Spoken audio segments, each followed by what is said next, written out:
Anil Kumar math ज्ञान by S के YouTube channel में आपका एक बार फिर से स्वागत करता हूं। तो दोस्तों, आज इस वीडियो में मैं आपको बताऊंगा वज्र गुणन विधि। तो वज्र गुणन विधि हम रैखिक समीकरण को सोल्व करने के लिए काम में लेते हैं। तो दोस्तों, ये सेकंड विधि है। इसमें मैं आपको बताऊंगा वज्र गुणन विधि वज्र गुणन विधि से हम रैखिक समीकरण को कैसे सोल्व करते हैं। तो दोस्तों, वीडियो को स्टार्ट करते हैं। तो दोस्तों, यहाँ हमें दो इक्वेशन दी हुई मिलेगी जो रैखिक समीकरण है, जो x और y में हैं।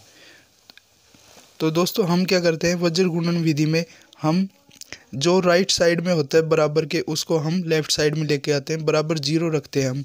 तो इसको जीरो बनाएंगे पहली वाली इक्वेशन को, तो हमें क्या मिलेगा, x माइनस 2y बराबर माइनस का 4 बराबर जीरो।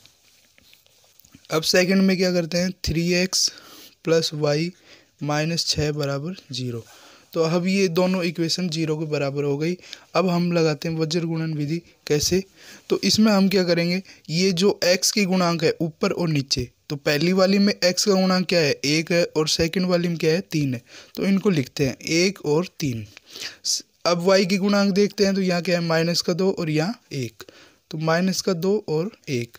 अब सेकंड में ये क्या है, थर्ड में अचर पद, तो माइनस का 4 और माइनस का 6, तो माइनस का 4 और माइनस का 6। अब इनको हम रिपीट करते हैं, जैसे 1/3, अब फिर आ जाएगा माइनस का 2/1, माइनस 2 और 1। अब देखते हैं हम वज्र गुणन विधि में हम क्या करेंगे, यहाँ लिखेंगे x, और उसके नीचे हम क्या करेंगे, यहाँ लिखेंगे y, उसके नीचे भी हम करेंगे कुछ, और यहाँ लिखेंगे 1। अब दोस्तों, हम x का वैल्यू नीचे लिख ले, x के नीचे लिख रहे हैं, तो x के नीचे हम क्या लिखेंगे, जो x के गुणांक हमने लिखे थे उनको छुपाएंगे, और उनको छुपाने के बाद आगे हमें ये दोनों मिल रहे हैं 2, तो इनको क्रॉस गुणा करेंगे। तो -2 को किससे गुणा करेंगे, -6 से, तो हमें क्या मिलेगा, प्लस का 12, तो 12 और लगाएंगे माइनस, और ये कितना हो जाएगा, -4 गुणा 1, ये कितना हो जाएगा, माइनस का 4 आएगा, लेकिन यहाँ माइनस है तो ये हो जाएगा प्लस का 4। अब हम क्या करते हैं, y के नीचे हम लिखेंगे, y को छुपाएंगे, तो y को छुपाने के बाद आगे हमें क्या मिले, आगे हमें ये 2 मिले, तो -4 को 3 से गुणा किया तो माइनस का 12, और -6 को 1 से गुणा किया तो माइनस का 6, और माइनस ऑलरेडी आता है तो ये क्या हो जाएगा, प्लस का 6। अब आगे हम क्या करेंगे, ये अचर पद का 1 के नीचे हमें क्या लिखना है, तो हम इसको छिपाएंगे और आगे वाले जो हैं उनको मल्टीप्लाई करेंगे। इनको छुपाने के बाद 1 गुणा 1 क्या होगा, 1, और 3 दूनी 6, माइनस का 6 है और माइनस पहले आता है तो ये हो जाएगा प्लस का 6।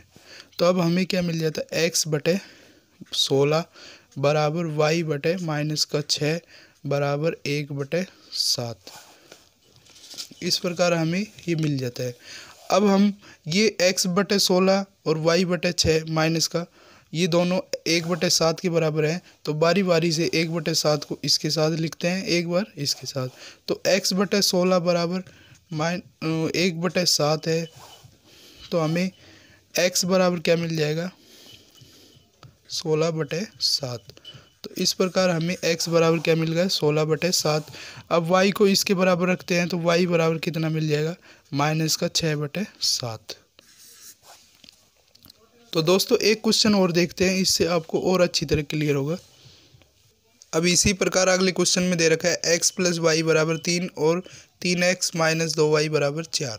तो ये दो लीनियर इक्वेशन है, रैखिक समीकरण है, इनको हमें सोल्व करना है वज्र गुणन विधि से। तो वज्र गुणन विधि में मैंने बताया था राइट साइड में हमें जीरो लाना है। तो जीरो लाने के लिए हम क्या करते हैं, x + y -3 बराबर 0, और सेकंड इक्वेशन क्या हो जाएगी, 3x - 2y - 4 = 0। तो दोनों इक्वेशन 0 बन गई। अब क्या लिखते हैं, इनके गुणांक। तो x के गुणांक ऊपर क्या है, 1 है, और नीचे क्या है, 3 है। फिर क्या है, 1, माइनस का 2, फिर माइनस का 3, माइनस का 4, फिर इनको रिपीट करते हैं, 1 3 1 -2। अब दोस्तों, वज्र गुणन विधि में हम क्या लिखते हैं, x लिखेंगे पहले, उसके नीचे बटे लगाएंगे, बराबर y लिखेंगे, उसके नीचे बटे लगाएंगे, फिर यहाँ लिखेंगे 1। अब क्या करते हैं, x के नीचे हमें क्या लिखना है, x को हम छिपाएंगे।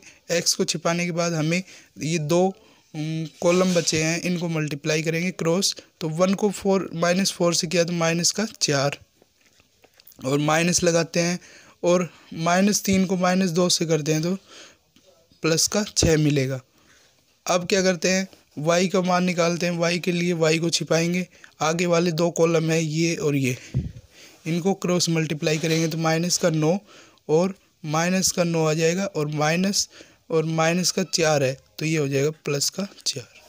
अब लिखते हैं 1 के नीचे, तो 1 के नीचे इसको छिपाएंगे तो आगे वाले क्या है, -2 और -3, माइनस और ये हो जाएगा +3 है तो ये ऐसे। अब x के नीचे हमें मिल जाता है -10 और y के नीचे हमें मिल जाता है -5 और 1 के नीचे हमें मिल जाता है -5। तो इस प्रकार हम ये x और y किसके बराबर है, दोनों -1/5 के। तो बारी बारी से रख के देखेंगे तो हमें x का मान क्या मिल जाएगा, -10/-5 क्या मिल जाएगा हमें, -10/-5 बराबर क्या हो जाएगा, +2। x का मान क्या मिल गया, +2। और इसी प्रकार y बराबर क्या हो जाएगा, -5/-5, तो y का मान मिल जाएगा 1। तो दोस्तों इस प्रकार हम वज्र गुणन विधि से रैखिक समीकरण को सॉल्व करते हैं। अब मैं आपको एक क्वेश्चन देता हूं जिसका उत्तर आप कमेंट बॉक्स में दें। तो दोस्तों ये क्वेश्चन है, इसका उत्तर आपको कमेंट बॉक्स में देना है। ये है 3x + y = 2 और 2x - 3y = 5। तो इस क्वेश्चन का आंसर आप कमेंट बॉक्स में दें। तो दोस्तों वीडियो देखने के लिए आपका धन्यवाद। शुभ दिन।